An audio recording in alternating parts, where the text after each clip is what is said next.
오늘은 제가 손님이랑 한 상담한 내용을 한번 얘기해 볼까요? 이 손님 같은 경우는 저한테 한 6, 7년 전에 상계 뉴타운을 사셨다가 요번에 뭐 만족스러운 가격은 아니지만 매매를 하시고 이제 새로운 집을 사는 타이밍에 대해서 고민을 하셨던데 제가 오늘 불러서 한 1시간 반 정도 상담을 했어요.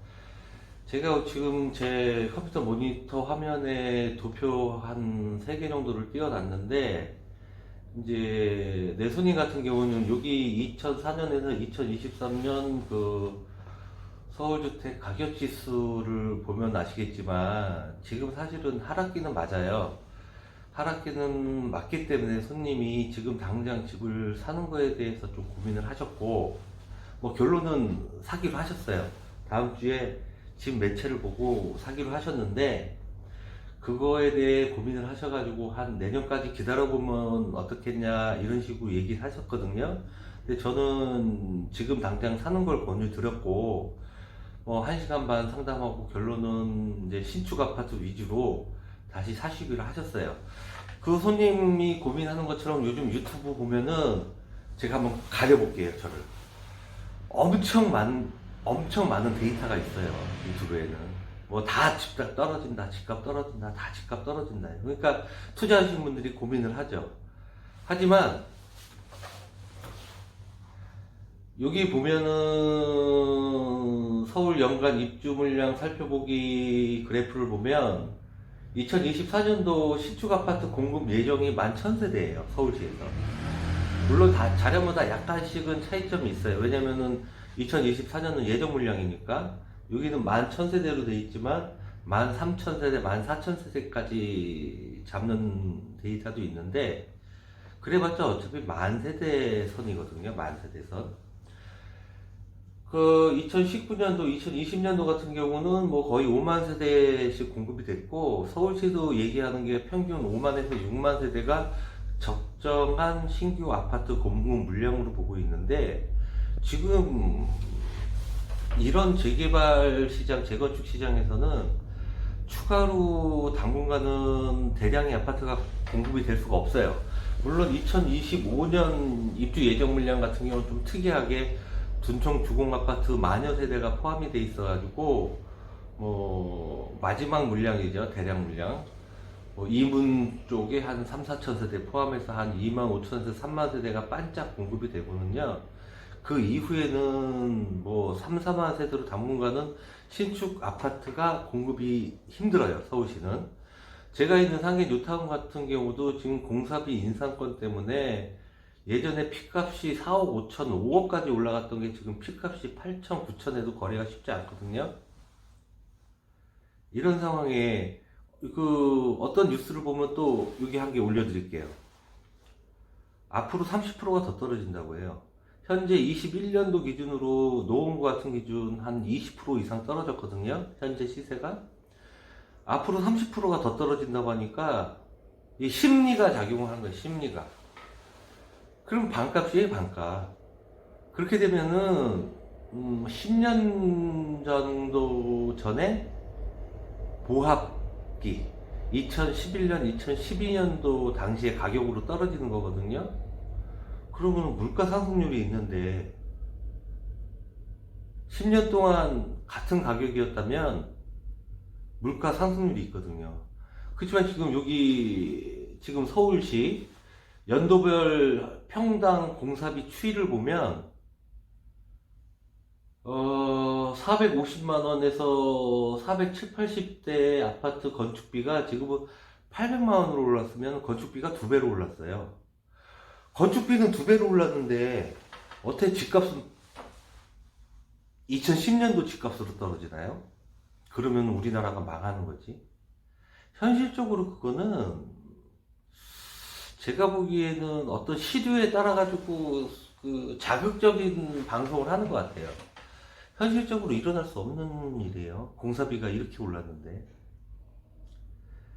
이제 앞으로 서울시에서 신축 아파트가 공급되는 건 25평형도 7억, 8억대는 힘들어요. 이런 공사비면요.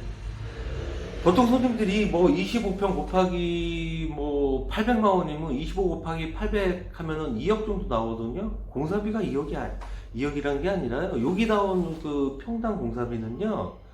지하주차장 이런 전체 면적의 평균 공사비를 얘기하는 거예요.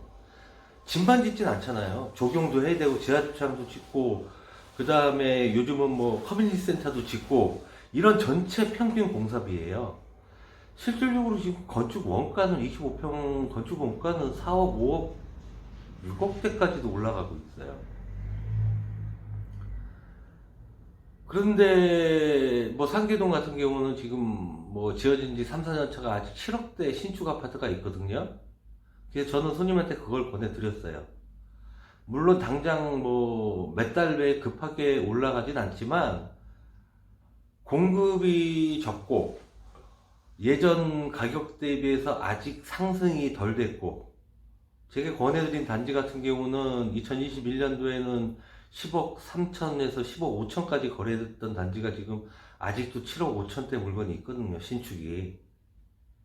그러면 저는 나쁜 게 아니라고 생각을 하고요. 이 노원구뿐만이 아니라 전반적으로 서울은 아직 신축 아파트가 예전만큼 회복을 못한 데가 많아요.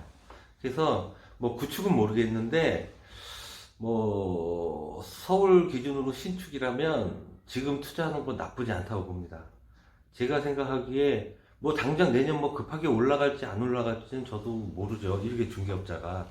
하지만 이런 자료들, 공사비, 그 다음에 입주 물량, 그 다음에 현재 재개발 진행되고 있는 곳들 10군데 중에 5군데가 삐그덕거려요. 그거는 당분간 공사가 2, 3년 동안 힘들다는 얘기예요. 그러면 당분간 착공이 2, 3년 동안 힘들고 이주가 2, 3년 동안 힘들다는 얘기는요. 그 아파트들은 공급이 7년에서 10년 있다가 공급된다는 얘기예요. 그 갭 6, 7년 동안은 신규 아파트 공급은 엄청 줄어들 거예요. 이런 상태에서 신규 아파트 투자하는 거 나쁘지 않다고 봅니다. 어떻게 보면은 어떻게 될지는 모르겠지만 신축 아파트를 그나마 저렴한 가격에 살 수 있는 마지막이 아닐까 싶기도 해요. 금년이나 뭐 내년까지.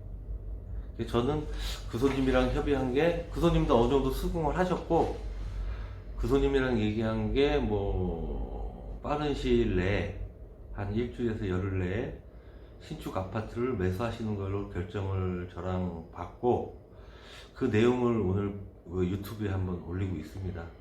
그리고 좀 더 좀 과감한 투자를 하시는 분이라면 지금 뭐 재개발이나 이런 거나 재건축이나 가격이 상당히 많이 떨어졌어요. 아까 얘기했듯이 피가 4억 5천 5억 상계 뉴타운도 피가 5억까지 갔었어요. 지금 물건들은요 무피 물건도 있고요. 투자 금액이 조금 더 높은 것들은 6천, 7천, 8천, 9천대 물건들이 있어요. 거의 피 기준으로 한 4억 이상 빠진 거예요. 그러니까 반값 이하로 빠졌어요.